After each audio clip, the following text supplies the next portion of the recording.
very exciting what's happening, because people are connecting all over the planet. Yeah.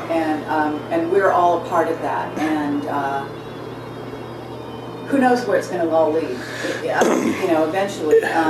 It's people are waking up by the thousands. Just last night, I was talking to a gentleman, Vietnam veteran, who had served during the same time that my dad and Dave Corso had served. That's a long story. I don't know if I told you that my dad and Dave served with each other. Yeah, I know. And there's like so many synchronicities in there that is so. I mean, that's completely bizarre. Not only are you connected to Corso and Duncan, but your father is connected to Corso at least. And I mean, that in and of itself is just like, where does this come from? This is so bizarre. Well, as far as my family, it's absolute bloodline. I mean, I just recently got some information that I have not yet confirmed, but I did get some fairly good information that my grandfather, who died under mysterious causes, no autopsy, no funeral, was a high military or government member in some aspect of Operation Paperclip, who was one of the officials that was assigned in relocating the German Nazi scientists. No, I'm not. That's well, that actually points to why you may have ended up where you did. And my father and my sister. Right, yeah, your sister. But I have no knowledge of if my older brother was at all. I don't think he was, but I do fear that he may be drawn in because of his direct connections with NASA, and he's climbed up the ranks in the scientific field. You know, he was diagnosed with autism as a kid, but his IQ was off the charts, and you know, he is 32 now, and he's got his like PhD in astronomical physics, nanotechnology. He works at Lamar University. He's the youngest novice curator of the Houston Astronomical Society. He also runs 5 different observatories and rubs elbow with top NASA individuals. Okay, but I have to say that indicates that he is part of the whole scene. Yes, I do agree. He may not, but he may not know it. You know, maybe there aren't. You know, maybe he hasn't been, manipulated in terms of some of the ways that you have buried memories, etc. But what you're telling me about his background is just unequivocal. He, you know, especially, actually, believe it or not, with autism. Yes. Because autism is sort of a marker that they use. Project 13. Yeah, we were talking about that. Let's talk about that, because Sure. that'll be really fascinating. And I think I don't know if I mentioned you that I have absolute confirmation that my sister has 3 children. The oldest one, Baden, is a contactee. Absolute. Yeah. But I can tell you what my sister actually witnessed and saw him do. We can talk about that another time, but It is absolutely amazing. I did let Miriam Delicato know, and I told her what my sister had said. And Miriam, of course, said, you know, this child needs to be protected, be careful who, and then I explained, you know, to my sister what Miriam had said. So, Well, that's actually a good thing. Yeah. You know, I'm actually going to be getting my sister in contact with Miriam. cool. Very good. I wasn't actually sure how to categorize you. Like, you know, I mean, not specifically a super soldier that I know of, but maybe, and you know what I'm saying? I wanted you to categorize yourself. And Sure. So why don't you just go ahead, introduce yourself, and basically explain not only who you are, what we're going to briefly, like your credentials, whatever you Absolutely. call that, but then also say why you're coming forward at this time. Okay. Well, my name is Aaron Egan McCollum. I was born September 6, 1978. And I was in the military. I served in the United States Coast Guard for just roughly 10 years, right at the 10-year mark. And I was involved in many different Black Op projects all over the world, and even many stateside.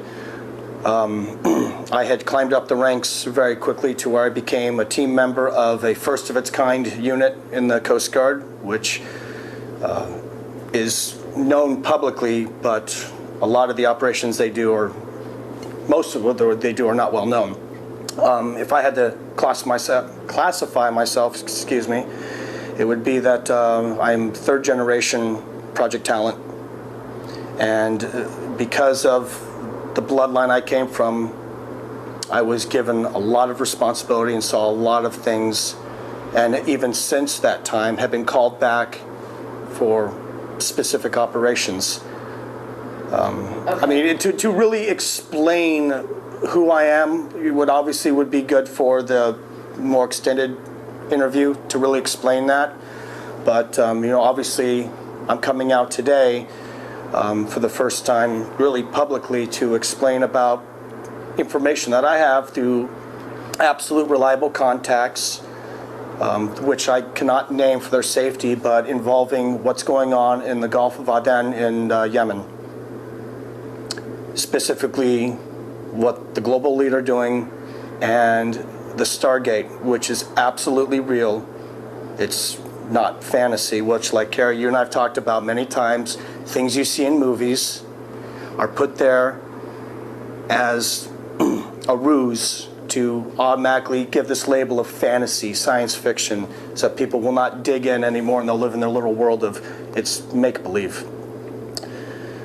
Okay, that's great.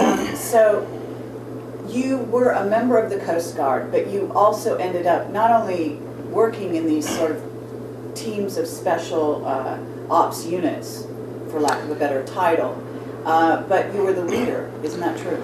Yes, and Project Talent has really two sides.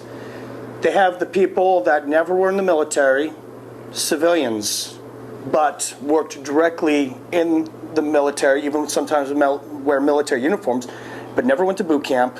They have their own side of that. Duncan, for example, Duncan O'Finian, who never really went to boot camp, but, was absolutely Project Talent. Then there are people like me. This is where it gets a little complicated.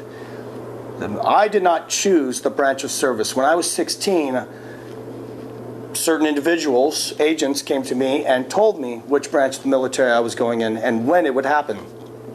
So I already knew 2 years before joining. So I was in the military. I got regular military training, but at times when I would be temporarily assigned, it was called TAD, temporary assignment duty, to other units, I wasn't actually doing what was known by my commanding officer or whomever at the time. I was actually increasing my training that I had started when I was very young. So I wore two hats. There was times when I was Petty Officer McCollum, worked my way up to being, a chief engineer on ships and doing special op rescue, drug interdiction, whatever. And then I had the other hat where I was just an agent. No name, no denomination of rank, nothing. So when you say you're doing that, are you meaning that you, you would not carry any papers of identification on you? Absolutely not. No ID. Couldn't even wear a watch. Nothing. Okay. And on those assignments, is that where your sort of buried memories are coming back in regard to those assignments? Honestly, it's happening on both sides because, like I said, it's kind of complicated, but let me try to explain as best as I can. I did a lot of operations where I just wore my Coast Guard hat, and I was, Petty Officer McCollum, but I was actually leading umbrella operations that actually had a black operation happening underneath that I was tied to. So they would have me close to that so that I would be able to infiltrate and do my other job that was assigned to me. So with that, because there was such intertwining of operations, a lot of it is foggy on both sides. Okay. So let's see, because it's really easy for me to go down this rabbit hole with you and start following, out your personal remembrances. But I think that today's interview, at least for the first part, and let's do this first. Let's talk about the Gulf of Aden and why you're specifically coming forward now, before we do a more formal interview that has been planned actually for several weeks. And so let's talk about the most crucial stuff that you want to get out there right away, and then we can digress from there, and then we can later decide what to cut in and what to cut out. Okay. Let me just make this statement. I want to make this perfectly clear.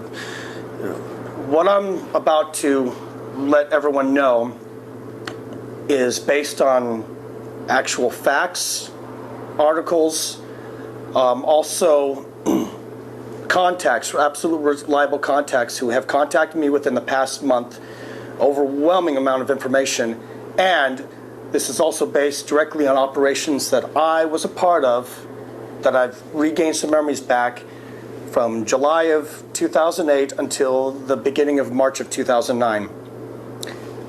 Operations I was a part of absolutely relate directly to what is happening now in the Gulf of Aden.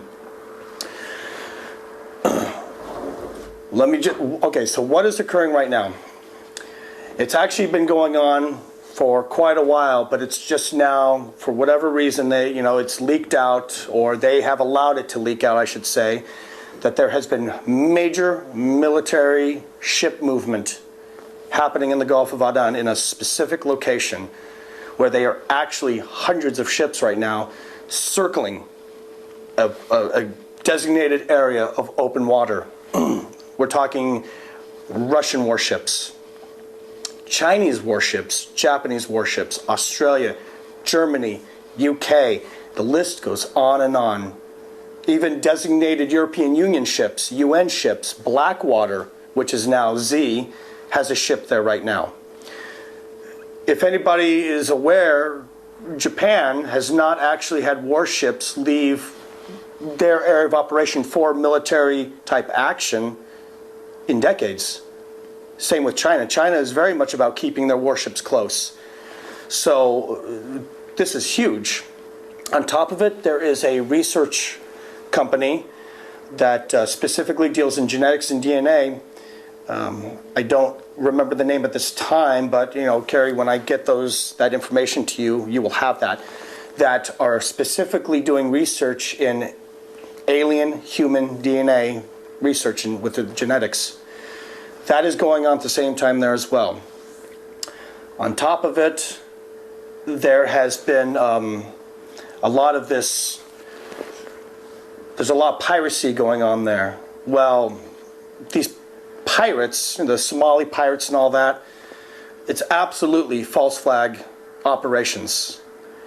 The reason they're doing that is to gain fear of, everyone in that area, to keep them away. It's a very good manageable method to keep just regular people, the public, away from that area. Because, what's a better way to invoke fear but piracy and terrorism?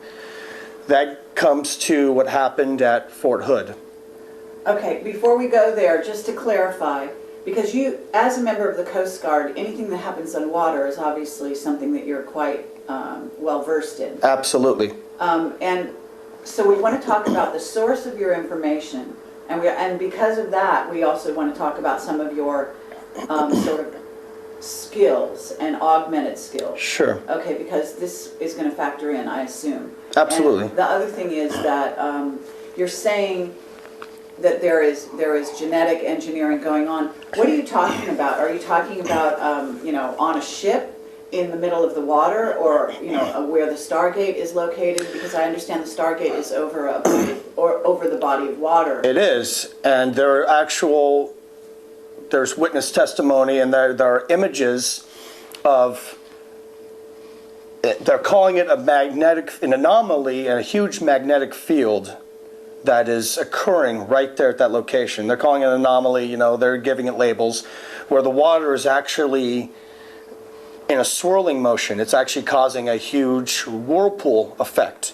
Incredible. Okay, and very cool. there has been actual sightings, and you can find this online, of where they have seen a part of it actually come up.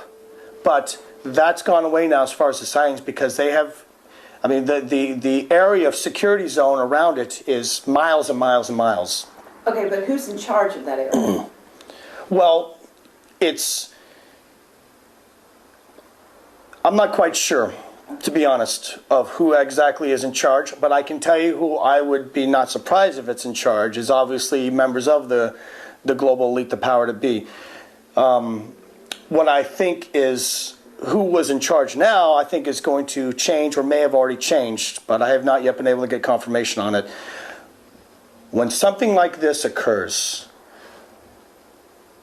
is this Stargate something that had not been discovered? Had it been put to rest and there was no interest in it? These are possibilities, but when something like this comes up, certain projects that are still very much happening under the name of Mark Ultra come in and assume command as per direction of certain members of the global elite. Okay, and when you say Mark Ultra, you're actually saying MK Ultra, but it's a different designation? I don't understand. Well, Mark, MK is actually used for designation of projects, things. That's just me in my military talk. When in the military, it's actually referred to as Mark Ultra. Like you have certain flares that you use, like the Mark 134, but you look at it and it says MK 134. I see. So that's just me being military. But I'll try to say MK Ultra for, No. I tend to start talking using military lingo because I did it for so long. I understand. Okay, and actually, let's talk about how old you are and how long you spent in the military. I am 31. And I, by the books, spent just under 10 years in the military. But my involvement has gone on much longer prior and after. Okay, right. And then, again, to get back to the genetic engineering, you said this is going on in the area, but is it, again, going on, are you saying under the water? Yes. In a base? Yes. Okay, so it is. There is an underwater base there. I have received confirmation on that. Okay. You're saying that there is an underground base an underwater base in the Gulf of Aden. Yes. Okay, and that's where you think the genetic engineering is going on. Absolutely. Okay, and it's the same. They're doing similar things that they've been doing for decades at underground bases all over the place. Specifically, they've been doing specific types of DNA research and engineering in a lot of the underwater bases, like, for example, the one that's in the Caribbean, the one that I was at. Oh, right, the one that you're having recovered memories about. Yes. Okay, very, very fascinating, and you've shown me some drawings which are really very, very interesting. What is the source of your intel? Is it individual? Is it psychic? Is it on the internet? Is it, I don't know. It's a little bit of everything. And okay. I'll tell you how this all began. I had received an email from one of my sources, who I cannot disclose this person's name at this time for their safety, and there was a link on it to an article talking about this Seagate that was being expected, that there were some strange anomalies happening and there was a lot of worship movement.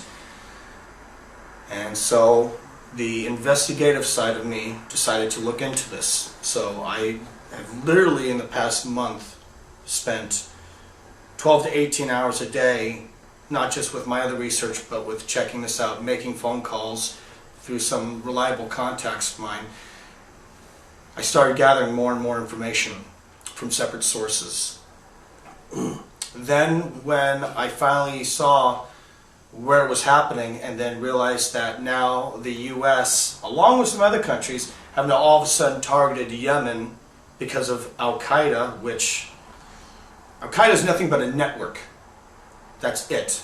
Al-Qaeda is really just a network. It was all designed, but that's a whole nother story. So Al-Qaeda as a name is used to invoke fear and gain compliance or needs of whatever the global elite wants at that time. Yemen has now been picked because of what's happening now at the Stargate, which actually was officially is being said the Stargate opened on January 5th of this year. the other information, so I started making phone calls. Then I started getting more emails. Well, wait a minute. You're saying the Stargate over Gulf of Aden opened on January 5th of 2010 or 2009? What I know for a fact is that it opened up on January 5th of this year, of 2010. Okay. Now, because I've heard more information about this, there is information out there saying that the Stargate was identified prior to that. Absolutely, yes. Okay. Yes, it's been going on. Things started really getting on the internet and the news. Really started a couple months ago. Okay. In December, it's now all over. You know, I have a whole file that I tried to get, which I will get to, of tons of information, even stuff on YouTube. And believe it, the stuff on YouTube, there's a lot of garbage on YouTube, but there's certain videos on YouTube. If you YouTube Stargate Gulf of Aden, you will see things that are absolute facts. Okay. Based on other people that have gathered information. However, it's been known, this Stargate in the Gulf of Aden has been known for quite a while, and a lot of certain countries want to have their hand in the cookie jar. And one country wants to have more of a hand in the cookie jar than the other country. This is why in 2008 I was approached by a captain that worked for the United States Marine Corps Intelligence, and had, out of the blue come up to me and said, we are wanting to recruit you for needs of service again. Now at this time, I was a mess. I was having a lot going on. I still at that point thought I was really just crazy, and I wasn't working. I was, living month to month. So, and that's exactly how they want you. And so I volunteered to go back. Yet after I volunteered to go back, there are parts that are foggy, but I had met at Camp Pendleton with this captain, several other gentlemen who I am not quite sure who they work for, but obviously high up the food chain in the government hierarchy, and then 2 generals. One general now is actually working as on the Joint Chiefs of Staff in charge of all special operations for the United States military. Are you able to name this person? Do you want to name this person or not? I should probably wait to mention that. Okay. It's not that I'm afraid of mentioning it, but when we do my more extensive interview, I have already decided to release certain names. Okay. But I want to just really focus on the Gulf of Aden and what's going on there. But I will say, I will be mentioning his name. Okay. Just not yet. Okay. But this is the same general that I've given you copies of the emails. Yes. So that's what I'm talking about. Uh-huh. And he told me that in North Africa, and it's still happening, but even back in 2008, there was massive military movement, U.S. military movement in North Africa. They were gearing up for something. That was one of the assignments that I was going to look over some operations there. There was also a big movement happening in the area of the Suez Canal, which is right in that location of the Gulf of Aden. I then started meeting top Black Op military personnel from all over the world, a lot specifically from Australia, Australian SAS. Several of these gentlemen were definitely Australian, but were of Middle Eastern descent, who were being trained to conduct false flag operations in the Middle East. Shortly after this happened, there were some false flag events that occurred. The big one in Mumbai, which was absolutely orchestrated through our country and the UK. That I was actually told first-hand information by this general and some other people on his staff. We started developing a new team that I was placed in charge of. We started out by doing a lot of stateside training operations with local police force. Specifically, we started, the groundbreaking one was with Twin Palms out in Twin Palms by, which 29 Palms Marine Base is close by, where the U.S. Marine Corps was doing, this is where they started doing the security checkpoints, which they now do a lot all up and down California, a lot, in Southern California, even south of where we're at right now. Why am I explaining this? Here's why. The movements that are happening right now for military, there are actually a few secret military bases in North Africa right now and in Yemen and other areas where there are actually more U.S. military personnel than locals in the towns and villages in that area. Why are all these false flag operations happening? Okay, I'm getting to the very important point. The very important point is these small false flag operations that have been happening, the operations that I dealt with actually conducting false flag operations, even having movement of UN vehicles here in California, which I witnessed. I saw caravans, I talked to people, even the point where I was with a team walking around downtown Pasadena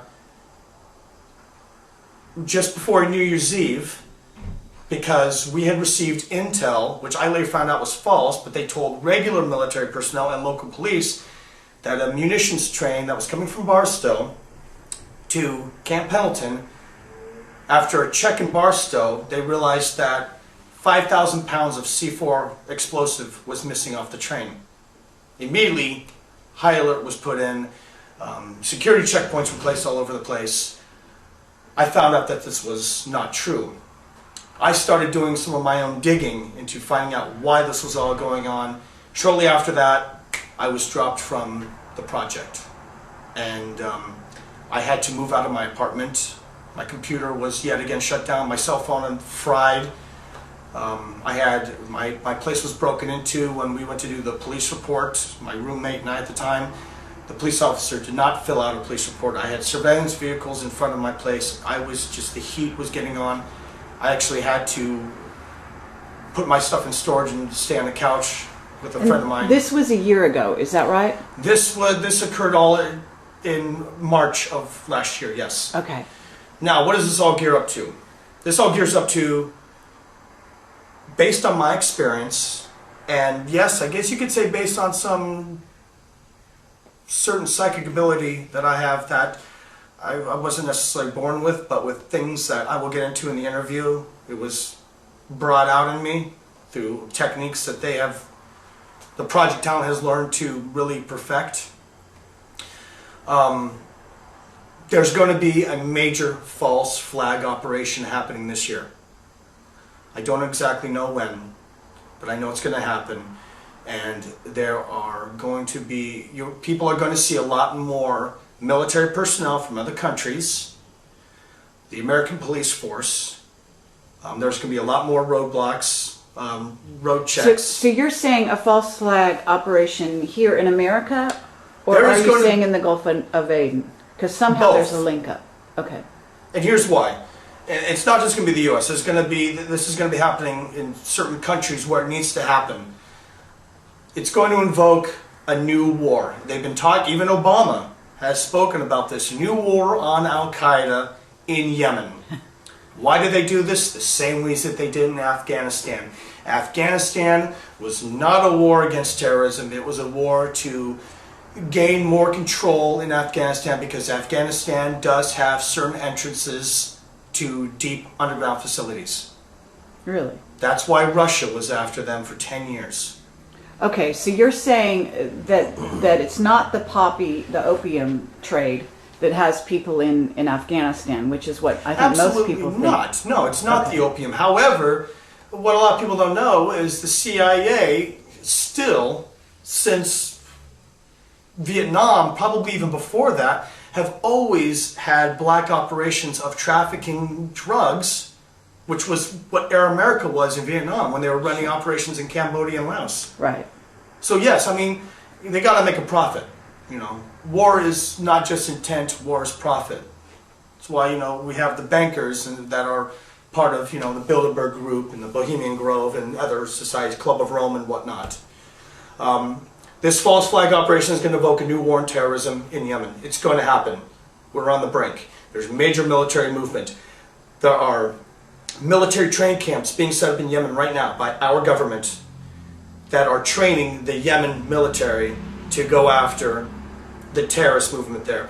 It's even been said on the news, and you can find this online, that they're making claims that Al-Qaeda has now built a larger base in Yemen that exists in Afghanistan or Pakistan.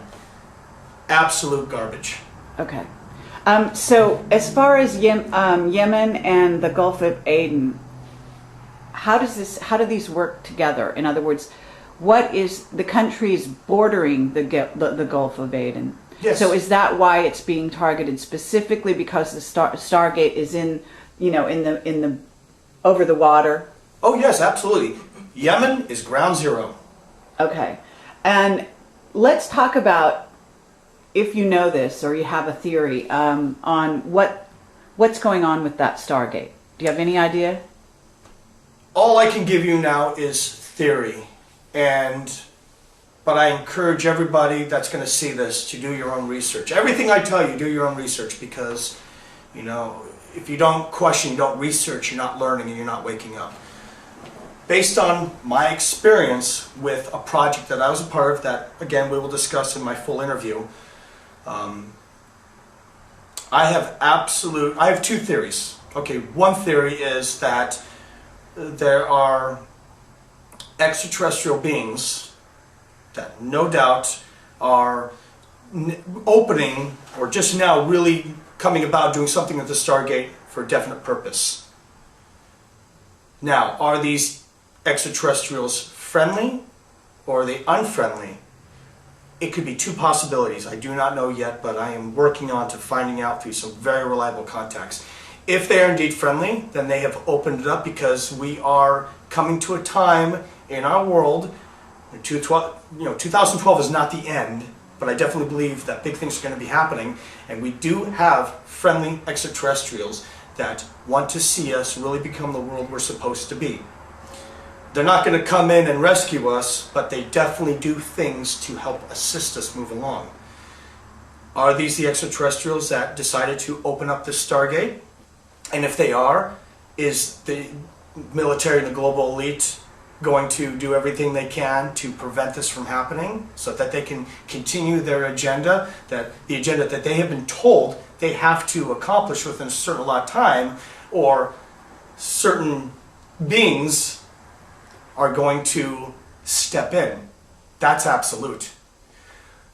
And that's the negative agenda that they are trying to roll out. In other words, that certain negative beings, negatively oriented beings, in other words, service to self, are going to step in if the global elite are unable to handle this themselves. Is that what you're saying? Absolutely. Okay, very interesting.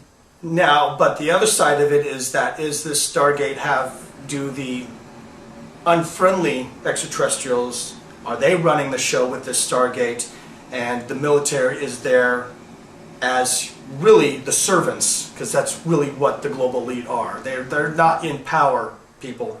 They are serving someone else, something else, or whatever you want to classify them as. Okay, and what you're saying in terms of the Gulf of Aden, are you saying that Stargate could be letting in, perhaps? In other words, it could be incoming, could be outgoing, could be going both ways. Both.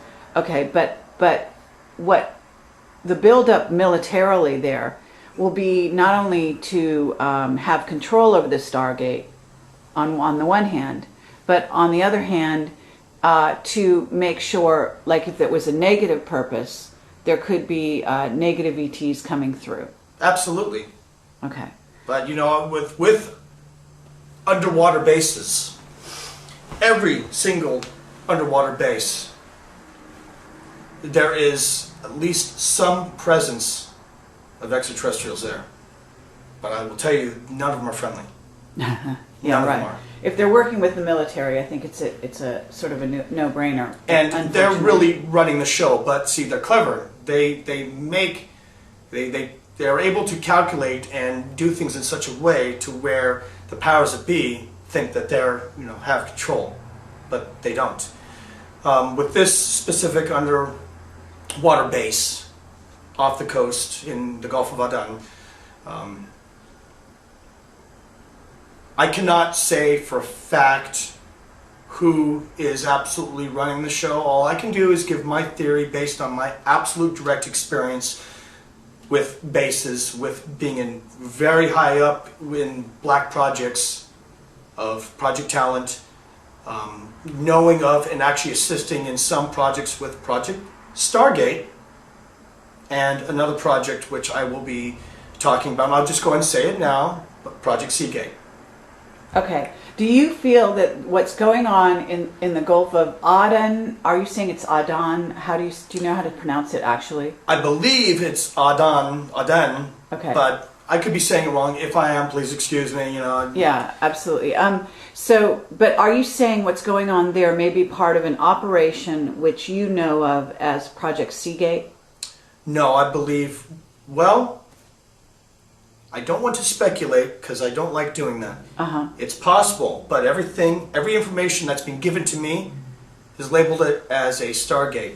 However, people have to be very careful because from my knowledge and from things that I'm starting to remember, as far as I know, there is only one location for Project Seagate in the entire world.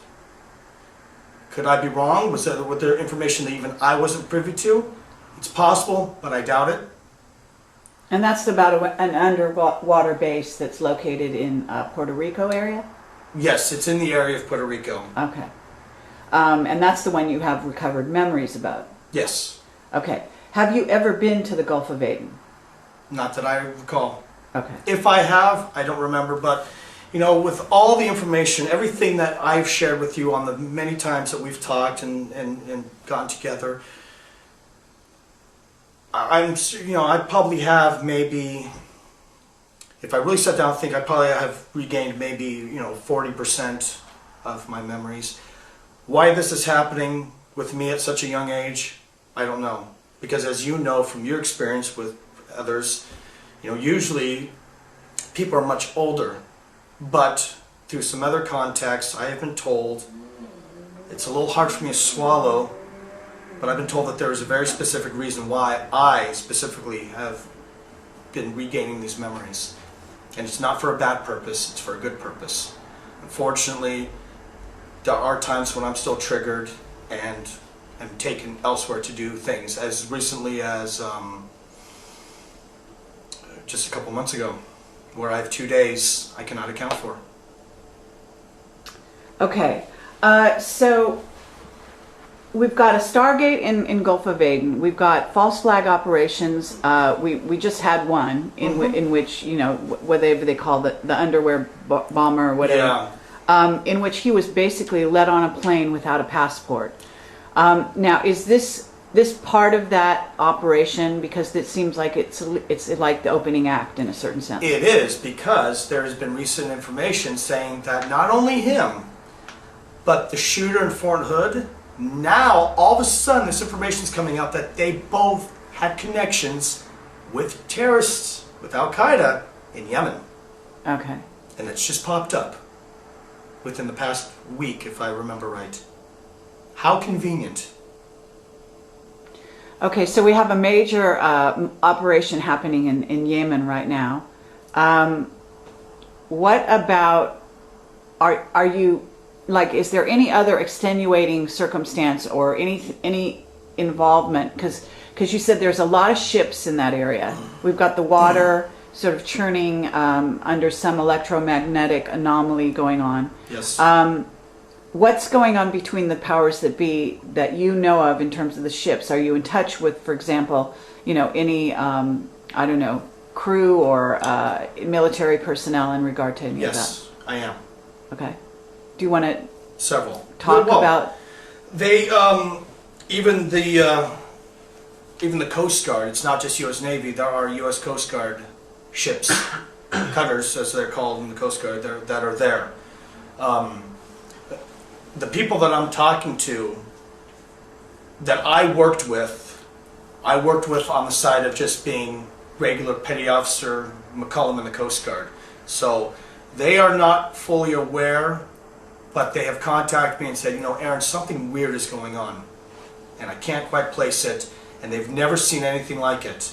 I have a few other friends of mine that are actually in Coast Guard intelligence that have contacted me because they are aware of this kind of campaign that I'm doing, making amends for what I was part of.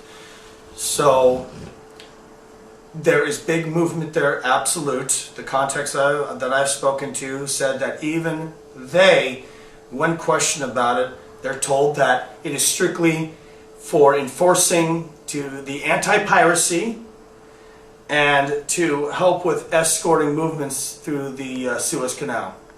Because apparently the Suez Canal is so backed up with ship transports. I have never, ever heard of there being a problem with backed up ships going through the Suez Canal. Never heard that. Okay, so if they're going through the Suez Canal, where would they be headed? I mean, there's got to be more than one destination for those ships, right, in theory? Yeah, absolutely. Okay, for example... Well, I mean, the Suez Canal is a main shipping canal. So they could be just going through to bound for other areas, right? Oh yes, no, not just all headed for Yemen. No, not at all. I mean, because if they did that, it would raise too much suspicion. So what they do is they will indeed keep operations normal. Container ships, oil ships will still be allowed to go through it. It's just, and this, the reason they're able to do it so well is because the location of the Stargate in the Gulf of Aden is kind of in the off-beaten path. It's not actually directly in the channel. Right. But as far as, you said that you have information, and I don't know if this is public information, that there are ships from other countries. In other words, I think you mentioned Japan and China and Russia. It is public information. Okay. There are European Union ships, NATO ships, from Japan, Russia, Germany, the UK, United States, Australia, and the list goes on. And yes, it is public information they're talking about right now. It will be included. I have a specific information that when I give it to you so that you can, look through your own, it's absolute. This is out there. Get on your computer, Google Gulf of Aden, Google Gulf of Aden Stargate, Google War on Yemen. You Google any of those things and you will get pages and pages of not just articles, but of YouTube videos and other pieces of information. People need to look at this because with that, once you start digging, it's amazing, not surprising to me, but it'll be amazing to people that they will realize that you will see an article and it's directly tied to the label of false flag war. We are going to be moving massive troops into Yemen. Yemen is the next battleground, and it's going to happen this year. As far as my knowledge and my intuition and everything else that I've gathered, it's going to happen this year. If it doesn't happen this year, and if I'm wrong, good. I hope that my intuition's wrong, but unfortunately, my little gut feeling that I get is 99% right, and sometimes I actually get angry at myself when I'm right about things because I don't want to see these things happen. So if year 2010 goes on and we don't go into a police state or we don't have more false flags in the country, if this, what I believe is going to be a terrible war happening in Yemen, if that does not occur, then good. But everything that I've gathered, all my information, my contacts have told me otherwise. Well, let me ask you this. I know you have some interesting abilities associated with water. Isn't that right? And I remember that dolphins have been used by the military to actually perform feats and to actually do operations basically over by Saudi Arabia and over in that area. So I'm thinking that with this, what's going on in the Gulf of Aden, basically there has to be something involving dolphins and possibly other, sea animals like whales. But I'm just curious, has there been any information about how about the dolphins in that area or anything else? The only information that I have for a fact, which is public information, is that dolphins are being used in all the waters around the Middle East for reconnaissance missions. They actually have dolphins that are trained, that have actual surveillance equipment that are attached to them for looking for underwater mines, looking for bombs under piers, even under ships, oil rigs, and even information gathering. They have dolphins that are set up with certain information sound recording equipment that actually can record sound on land that travels through the water, because sound travels at a much greater distance and can keep its real concentrated frequency much longer underwater than it can in open air. Do I have any information that dolphins are specifically being used in the Gulf of Aden for whatever intents and purposes with this Stargate? No, I don't. But based on my direct work with dolphins, with Project Seagate, I would not be surprised, because dolphins have been discovered because of their frequencies, because of other abilities that dolphins have that people are not aware of.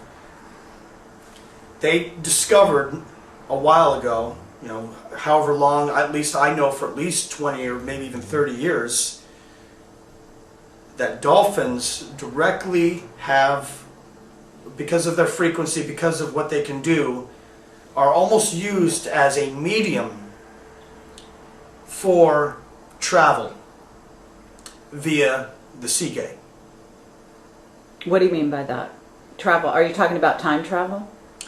I'm talking about not just time travel, I'm talking about traveling to other locations in the universe. Okay, and how are dolphins used in that regard? It was found that, with the Seagate, everything is done, frequencies which are used, which they found, frequencies are used to actually put you on the molecular level in a different state. This way your body can actually handle traveling great distances. Okay, I know what you mean. You mean, in other words, if humans are put in contact with dolphins and do what's called in training, yes, they get aligned on the same frequency as a dolphin, and that heightens the human awareness, such Absolutely. That if you then, I'm just, I'm extrapolating here, but because I've swam with dolphins and I know this happened to me, I'm guessing that's kind of what you mean. You're absolutely, you're on the right track. Yes, one of the things that they did that I was a part of was called, let me remember what it was, psychic echolocation. What's the word I'm looking for? This always happens when I start talking about this. I'm sorry. Sometimes my mind goes blank. What they discovered, and it can't just be any human, it has to be people that have received certain training, mainly people that have some amount of psychic ability. They've learned that they could put a person in with these dolphins, and actually it would cause deep molecular and psychic vibrations to happen, where the dolphin is almost used, it is used as a medium, and this person becomes a conductor, and they coexist in this way, so that it really heightens the senses of the psyche of a person. Right. And so then what would happen? I mean, what would be? I mean, this is, I guess we're kind of going off into the area of speculation. Although it occurs to me that perhaps this is part of your buried memories. This is the subject that I myself have been working the most intensely on. The whole thing with the Gulf of Aden just kind of fell into my lap through the people I know, and then taking it back to the false flag operations that I'd helped orchestrate from July of 2008 till the beginning of March of 2009. Also meeting individuals that were black ops that had been really in a way, blackmailed to be in this country to do false flag operations, specifically military personnel from other countries that were of Middle Eastern descent. They didn't care if they were, if their family had originally come from Iraq or Pakistan or India. It didn't matter as long as they had the training. And they looked the part. And they looked the part. Is the point? Okay. Yes. So you were involved in these so-called false flag operations. Can you describe a false flag operation that you were a part of? Yes, I can. Okay. Well, one of the false flag operations was where the 5,000 pounds of C4 mysteriously disappeared from a munitions train heading to Camp Pendleton. After that, Twin Palms police force started working with the Marine Corps. A bunch of military vehicles, specifically Humvees, from their motor pool were being taken, but were not being signed out. But then when certain individuals were even asking, even when I asked about it, don't question this, And Twin Palms was doing random DUI checks. Now, if people know this, the military are not allowed to do in-country security checkpoints, DUI checkpoints, anything involved with the police. That's what the police are for. When that begins to happen, that is a preemptive strike to implement police state nationwide. Absolutely. Then there were even a bigger military presence that was happening, of all places, in Pasadena. This doesn't surprise me because Pasadena is really a trifecta of some very deep military operations. Jet Propulsion Laboratory, JPL, the Parsons Corporation.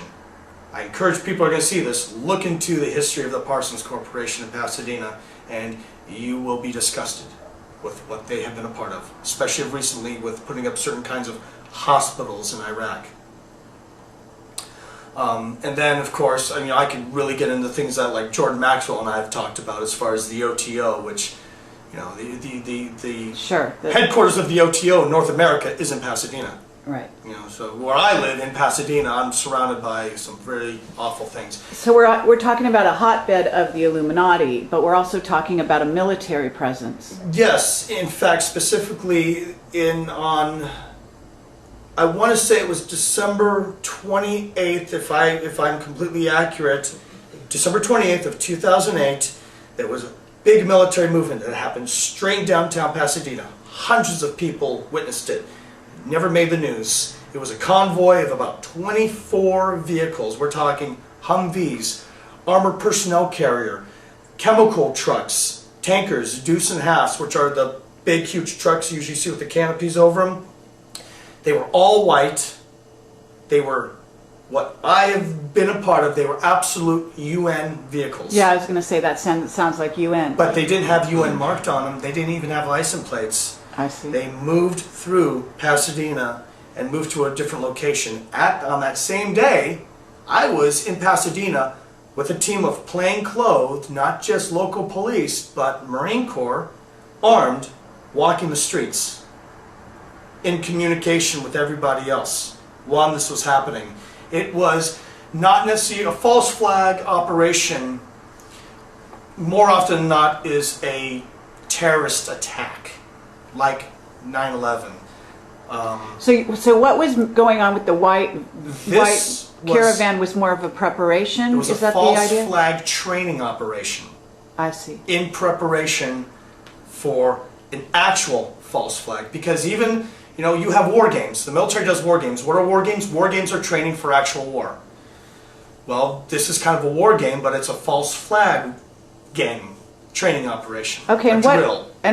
when we say false flag, what we're talking about is something where a terrorist event will happen where actually the terrorist is actually working for, and the operation, it is an op, and it is conducted by, in essence, the in-country personnel. In other words, the United States, the government, the agencies, or the black government, the black Absolutely. secret projects. And, you know, yes, that's the biggest thing that people need to understand. When it's a false flag operation that happens in country, the people that are in charge of the black operations that happen with that country, they're the ones who have orchestrated it.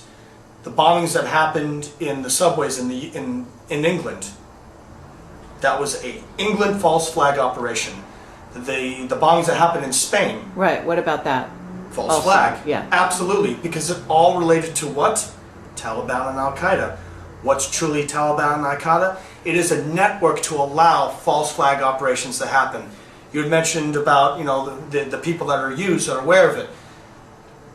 People have to understand that more often than not, the people that are used have been mind controlled. They have been taken, they have been mind controlled, and they're doing it because they are under another state of mind. The one that happened on Christmas Day, he says that, you know, he had, all of a sudden, there was reports that he was almost in a trance when it occurred, and afterward, and that he has no recollection. Who are you talking about? The gentleman, I don't remember his name, the actual person, the underwear bomber, as they're labeling him. Oh, okay, yes. There was reports that he was in a trance. There's even a person that's come out now, a husband and wife that were on the plane. Sure. They were on the news saying that they had contacted the FBI because this tall, well-dressed, wealthy-looking man of Indian or, you know, descent had taken this kid, and actually they witnessed him saying he doesn't have a passport, but he's from, you know, I think it was Nigeria, and we do this all the time there. Yeah, they actually quote, "We do this all the time there," and they let him through. Okay. You know, people need to be aware that that's happening and need to question why. Okay, so but you yourself, you're saying over a year ago you saw convoys and so on going on here in California, like a buildup of military even here. Is that correct? Yes, absolutely. Okay. There's been a huge buildup of military in Southern California. Do you have any idea why?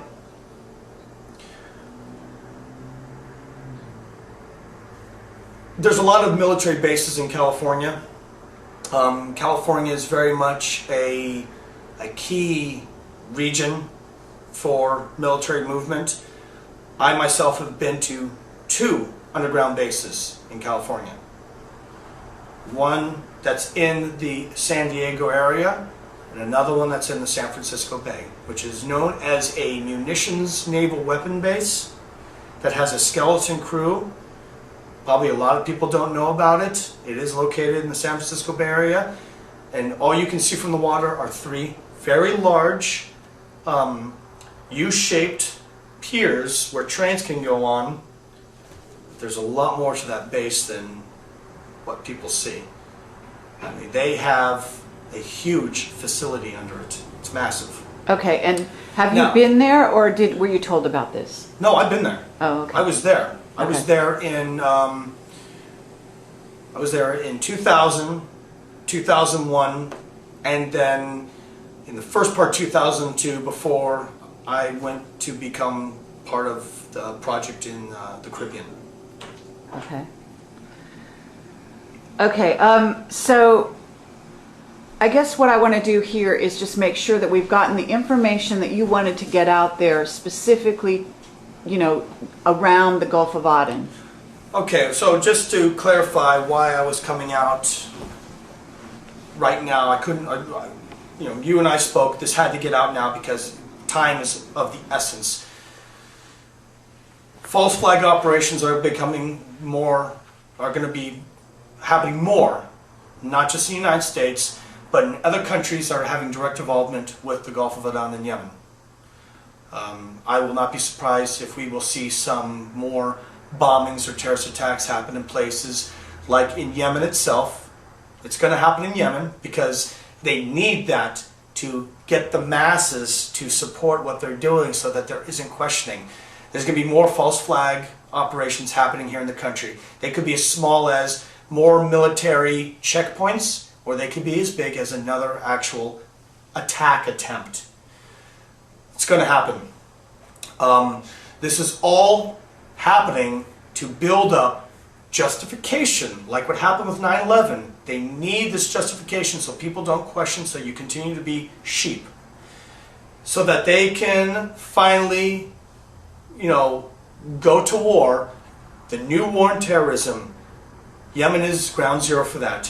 Why is this happening? It's happening because of this Stargate that's just off the coast of Yemen, in the Gulf of Aden. Why they're doing this? I've given my two theories. Theory one, we have friendly extraterrestrials that have opened it for a reason. What that reason is yet, I do not know. But this will not be the last I'm working on. I'm not stopping after this. I'm going to be digging very deep. I'm going to be continuing working on this, and as I get new information, you'll be getting the information, everything I get, Carrie.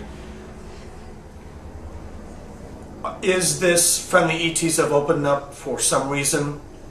That could be. And it could be that now we have the major heavy hitter countries from all over the world who have brought in warships, not cargo ships, but warships by the masses that are literally in this giant circle that have created this perimeter. They've even, is there scientific research there where a certain doctor who attempted suicide, oh yes, that worked directly for this research company, said the world needs to know, and then all of a sudden unexplainably went crazy and tried to kill herself, who worked for a company that the information has gone out that are doing research on combining alien and human DNA. Okay. Now I have to tell you that last night we had contact with a whistleblower. And this is just one of those synchronicities that goes on with Project Camelot. Today we were having this interview with you. This was planned ahead. And last night, inadvertently, we got in touch with a whistleblower who has worked for the military, actually Space Command, and was talking about the Gulf of Aden. And I didn't get all the information, even though we talked for like 6 hours, and we will release that pretty soon, that interview. But he was saying, he was talking about synthetic beings, synthetic robots for all intents and purposes. Project Camelot was in touch with a secret source last night who was talking about synthetic beings and basically, I guess, some form of biological robot, I guess, that are being created, and some which may be also coming here. In other words, and so I am wondering whether or not the Gulf of Aden is specifically connected with a possible invasion of these synthetic beings. Is there anything that, any hookup that you know of in this regard? There has been talk about it amongst me and some other people that I'm in direct contact with that were part of multiple projects under MK Ultra. That's something that we've discussed, but we weren't sure if we really wanted to go public with that just yet because, what I'm saying already and what people are going to say is going to invoke fear. But with fear can build strength, and using that fear, turn it around to really find out what's going on. But yes, okay. It's something that we have talked about, that it indeed is being used to bring in synthetic beings that were made off planet. Okay. Now, I'm just curious, now I've got a question for you. I'm going to turn around and ask you a question. Your contact last night, when he was talking about these synthetic beings that are being created on planet, I'm curious if he's referring to the Omega program. Okay, he didn't name that program. He simply was referring to both aspects. In other words, the one which is that the military in China as well as the U.S. has been creating these beings, and that there is also, and it was really interesting, and obviously we're going to be releasing the interview shortly, but he was talking about these beings that were created in association on Atlantis who were then taken off planet to another planet and allowed to develop. Basically, they developed themselves. However, they're synthetic. For all intents and purposes, they don't have a soul, and that they are now, for some reason, returning to our planet, and that they are, let's say, not happy, and they are also, and this is the testimony from our witness. So it just dovetails in a very interesting way. Now, this person was not able to say whether they had arrived yet. I think that he was indicating that they had not, but I'd have to go back over the transcript to verify that. From the information that I've been able to gather, my intuition says that they are currently arriving because of the huge electromagnetic anomaly that happened specifically on January 5th of this year, 2010. Okay, are you talking about the blue spiral over Norway? There has been speculation that blue spiral and other spirals have been showing up over Norway. Could that be related to this? It could be. I don't have enough information to say yes or no. I would not be surprised, though. If in some way it has direct relation to it, I would not be surprised. But I don't want to say absolute. Okay. I'll allow people to do their own research, and I'm going to continue to do my research. It's interesting what you just mentioned about the soulless beings, because the project that I was mainly a part of, the project that I was in reality, from the time I was a child, was prepared for. And that's, again, we will get into that on the next interview. Project Seagate. Project Seagate was a major project with a huge underground base location, and they were working on many different sub-projects. Project Seagate is almost like a subversion of MK Ultra. Project Seagate, one location, but had many sub-projects. Everything from the Human Dolphin Super Soldier program to an Omega program where they were making soulless beings for remote viewing and actual, via the Seagate, being able to put people, and yes, this is real people, their astral self, their energy, their soul, into one of these robots for covert operations, so that if the body gets killed, they are able to extract and put it in. I have people that I know that this has happened to, and we have absolute evidence of this happening. So this is a lot like Avatar, basically. You're talking about military personnel that basically they're going in, inhabiting these robotic beings. Yes.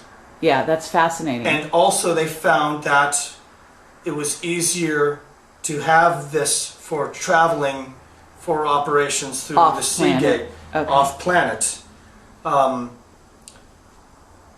My specific role, which I don't want to get into right now because it's very complicated, but I will say that my involvement with Project Seagate was very high up, very in depth, and I've been to some interesting locations.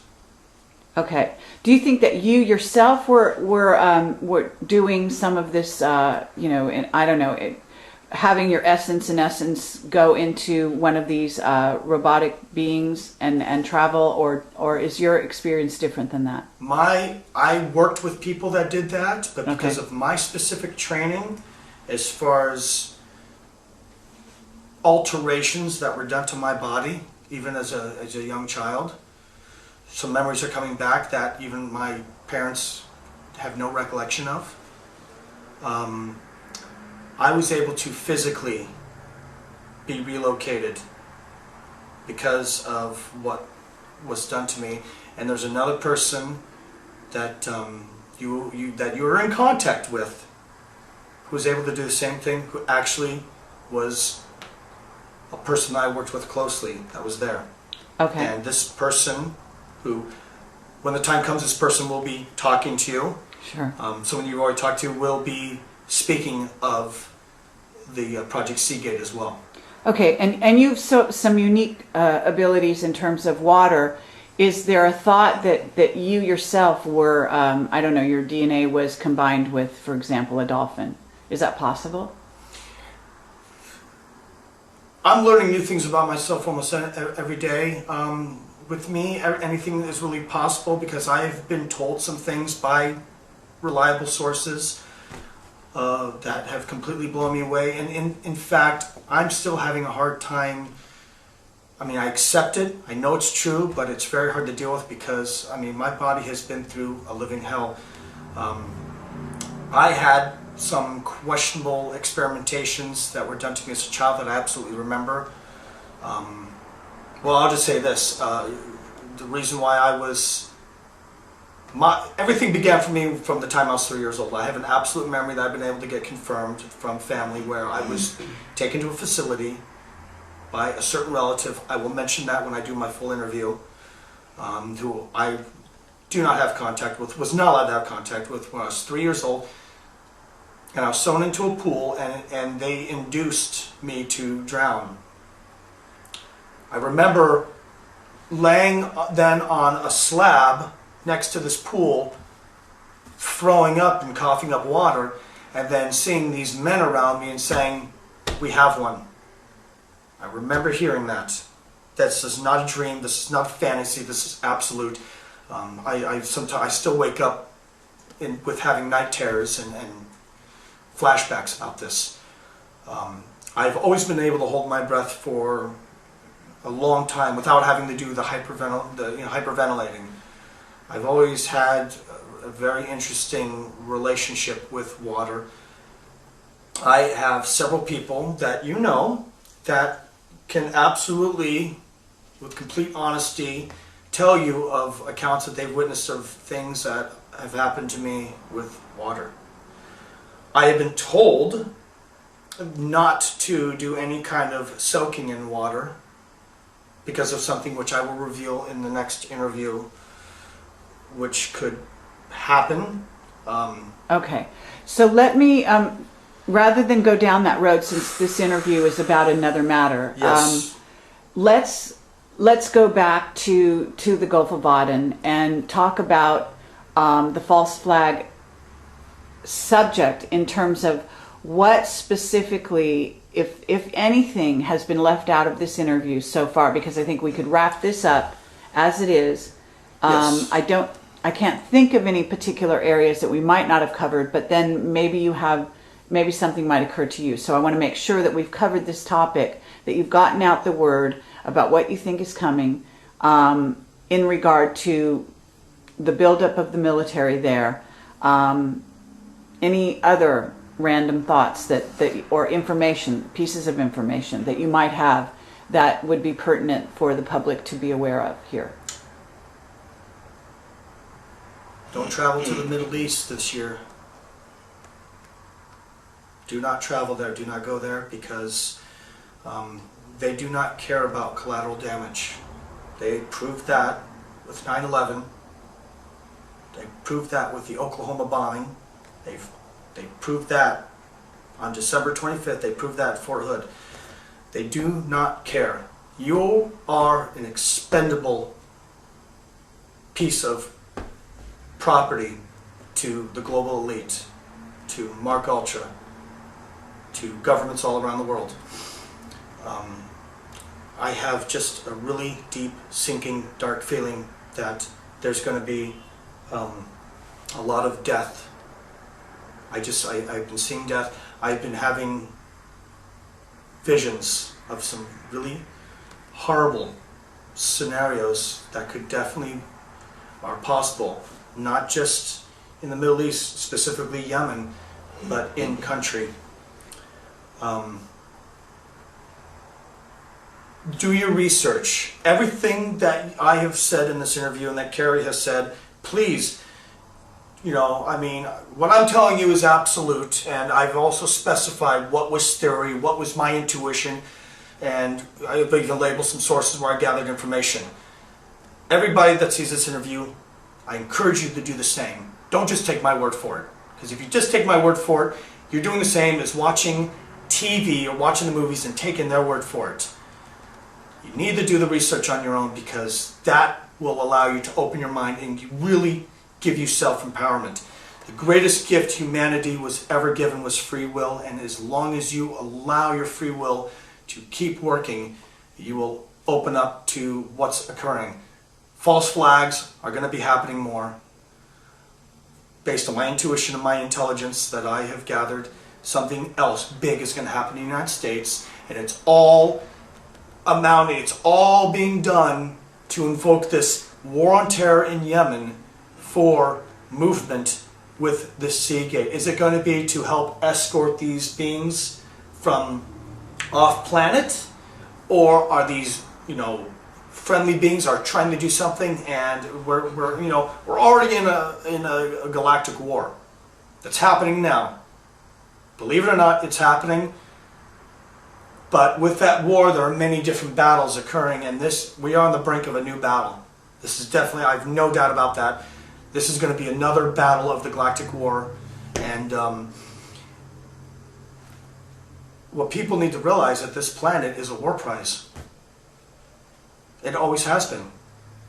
There's always been conflict for this planet, and there are many reasons which I could get into, but God, that would go on and on and on. Is there any other information that I can think of that people need to know about? Not at this time. Just know, specifically, you will find that the major countries that have warships, and I want to emphasize, these are warships, everybody. The United Kingdom, Russia, China, Japan, Germany, NATO, the UN, and the now mercenary group Z, which is more commonly known as Blackwater. There are scientific research corporations there right now under multinational contract doing heavy research on alien human DNA. Ask yourself why. Ask yourself, why was there a doctor that worked for this company that unexplainably said the Earth, the people of the world have to be notified? It's quoted in an article that I found, and attempted suicide because she knew something, she was part of something, she had her own self-awakening, and the information she has was so great, so overwhelming, that she tried to kill herself. But did she really try to kill herself, or was this a mind-controlled, attempt to kill herself? Three of the people that I was in contact with, that I was working with, when I myself was helping orchestrate false flag events in 2008 and in the beginning of 2009, unexpectedly disappeared when they themselves became more self-aware and realized what they were doing was wrong. I have emails from certain personnel that contacted me and said that they were under house arrest in 29 Palms. Right after this, and I need to say this because this shows the level of seriousness that this is at. The person that I was in contact with, Captain Scott Seidner, I will say his name because he has disappeared. The place that he lived at, which was not too far from where I was living, I went to where he was living because I lost communication. He'd given me a document that actually talks about the preparation, a document that was drafted in, I believe, in 2000 for the agenda going all the way up to 2015. A document that was never supposed to leave the hands of certain personnel. I have 22 pages of that document that I have shared with you, Carrie. I'm getting off track. This person, Scott Seidner, Captain Scott Seidner, who'd given me this information, started realizing things were wrong, up and disappeared. Where he lived, I went and talked to the manager. They would not tell me, we had no Scott Seidner living here.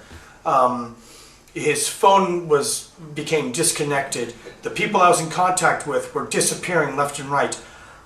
I myself became under heavy surveillance, even had an attempt on my life. Yes, that did happen last year, where on one occasion where I first thought it was an accident until I got more information that no, it was not necessarily an attempt on my life, but it was what they do a lot, which they're doing with a lot of people I'm in contact with.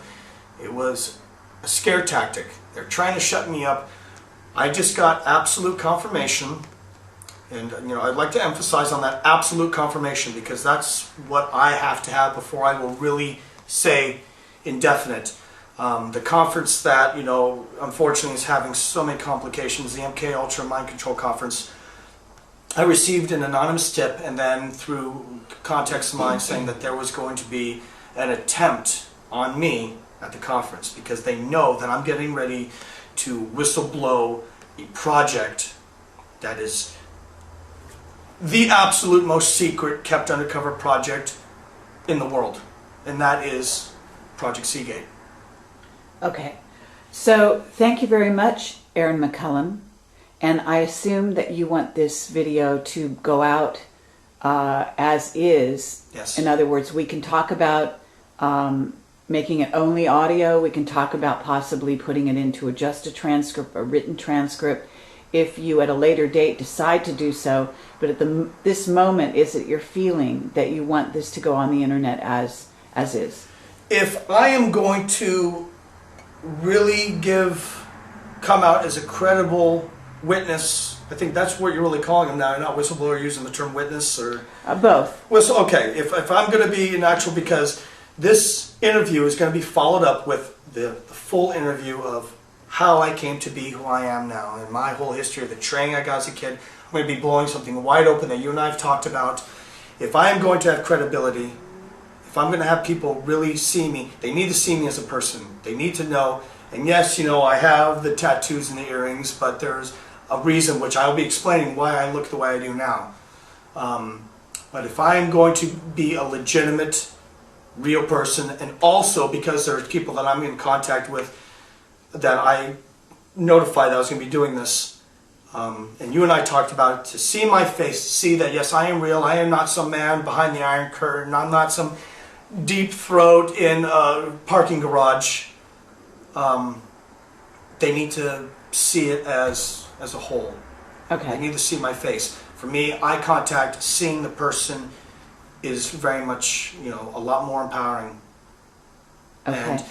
And, my life has already been threatened and attempts have been made. I have scars from knife wounds from almost getting killed.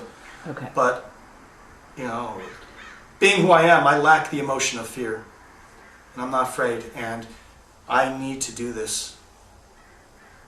Okay, thank you very much. I also, just as a caveat, want to say here that isn't it true that your connection with Camelot, and specifically with Duncan O'Finian, has been instrumental in you getting in touch with some of this?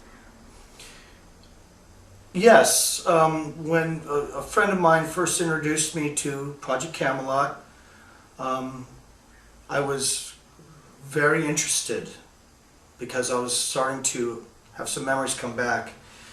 And then this friend of mine showed me the Duncan O'Finian and the Dave Corso interview, and it took everything not to break down and cry, because there was something, I couldn't remember, when I saw Duncan, when I saw Dave, there was something inside that was just feeding me, and I couldn't figure out what. And then when Duncan and Dave mentioned St. Thomas, the U.S. Virgin Islands, my head literally hurt. It was like I was walking in this hallway and all these doors opened. And I can tell you, and I will be saying this in my interview, that Duncan and Dave have memory lapses of what happened in St. Thomas. I will be able to tell you, and I've talked to Duncan and Dave about this, what happened. Yes, Dave and Duncan and I did in fact do operations together. We have confirmed it. We know it, and even another soon-to-be whistleblower was directly involved with Project Seagate with me. Me contacting you, seeing this, was not a coincidence. There's no such thing as a coincidence. This was all the way it was supposed to be, and I owe a big thank you to you for bringing me to the conference, and it was really a reunion between Duncan, Dave, and the other friend who I promised I wouldn't say this person's name. I'll leave that up to this person. Yeah, I wanted to make sure that, we gave kind of a thank you or a nod of the head to Duncan O'Finian and Dave Corso. Yes, absolutely. And Dave and I, we see each other all the time. I've been regularly going to his place, and Duncan's been really busy, but there were a couple times after the conference when I was able to speak with him and actually see him when he was in LA filming the Manchurian Candidate. By the way, I want to pitch that. If you haven't seen what's titled as the Manchurian Candidate episode of Conspiracy Theory with Jesse Ventura, it's on True TV. You can find it on YouTube now. An absolute must. It was so well done. I was so impressed with how well it was done. So that's my little pitch for that. Just helping out my friends Dave and Duncan, who are also working hard to get the word out. Okay. Thank you very much. And today is January 9th? Yes, it is. 2010. It's Dave Corso's birthday today. There you go. I said it on birthday, correct? Okay, thank you very much. Thank you.